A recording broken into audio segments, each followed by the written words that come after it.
High viewers, ఈరోజు పవన్ కళ్యాణ్ ఒక post పెట్టాడు. నాకు తెలిసి మోడీ 4-5 రోజులు పెట్టి చెప్తుంది కానీ, నేను ఒక 10 రోజులు పెట్టి చెప్తుంది కానీ, మనమంతా కూడా 10-15 రోజులు పెట్టి ఆలోచిస్తున్నది ఏదైతే ఉందో అన్నిటి కూడా ఈ ఒక పోస్ట్ సరిపోయింది. తిరువల్లు వారిది తిరుక్కల్ అని చెప్పేసి ఒక రకంగా ఆయన రచనలో అదొక భాగం. అందులో ఒక లైన్ తీసుకున్నాడు, లేదా ఒక చిన్న 2-3 లైన్లు అన్నట్టు అనుకోవచ్చు. ఏంటంటే, ఈ ఎలుకలు కూడా మొత్తం కలిసి సముద్రంలాగా తయారైపోయి ఘోష పెడుతూ ఉన్నాయి.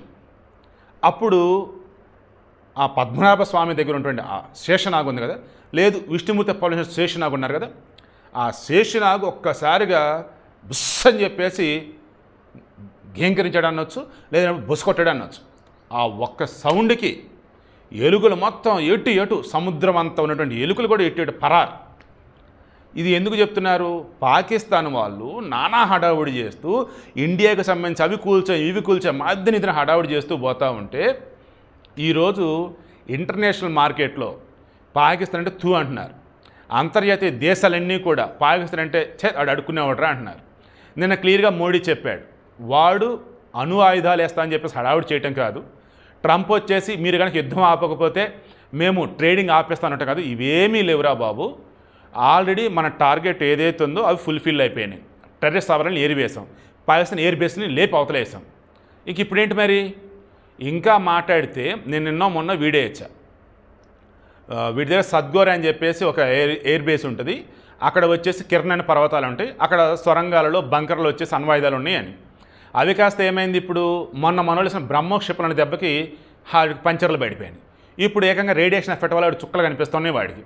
సో ఇప్పుడు విషయం ఏంటి మరి? మనం జస్ట్ మన డ్యూటీ మనం చేసాం. జస్ట్ రేయ్ ఏంటో అల్లరి చేస్తున్నాం అని గట్టిగా అరిచాం, అయిపోయింది, పాకిస్తాన్ ఓడిపోయింది. ఓ రకంగా భస్మాసుర హస్తంలాగా పాకిస్తాన్ వాడి దగ్గర ఉన్నటువంటి అణ్వాయుధాలు ఏవైతున్నాయో అవి ఇప్పుడు రేడియేషన్కి లీక్ అవుతూ ఉన్నాయి. దెన్ వాడు ఇప్పుడు అల్లలాడిపోతూ ఉన్నాడు.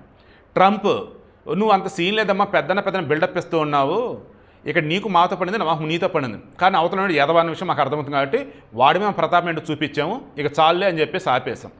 ఇంకా చెప్పాల్సి వస్తే చాలా ఉన్నాయి, బట్ సింపుల్గా వీడియో నేను చెప్పదలుచుకుంది ఏంటంటే, ఈరోజు మన దేశంలో ఉన్నటువంటి కొంతమంది మెజారిటీ వర్గీయులని, మెజారిటీ మతస్థులని నానా హడావుడి చేస్తూ పోస్టులు పెడతారు, వీడియోలు చేస్తారు, నానా బీభత్సం చేస్తూ ఉంటారు. వాళ్ళ బతుకుగోడు ఇంతే. ఎంత పాకిస్తాన్ వాడిది మనం భరించాం ఒక్కసారిగా తిరగబెడితే వాడి పరిస్థితి ఏంటో మన దగ్గర కూడా ఎవరైతే ఓవర్ యాక్షన్ చేస్తూ ఉన్నారో వాళ్ళ పరిస్థితి కూడా అంతే. ఏదో ఒక రోజు ఇకనైనా మారండి, పద్ధతిగా ఉండండి. సో మరలా చెప్తున్నా, మనం ఏ మాత్రమైనా సరే పట్టించుకున్నామా ఇక అవతల వాడు ఖతం. అదే ఈరోజు మనం ప్రూవ్ చేసాం.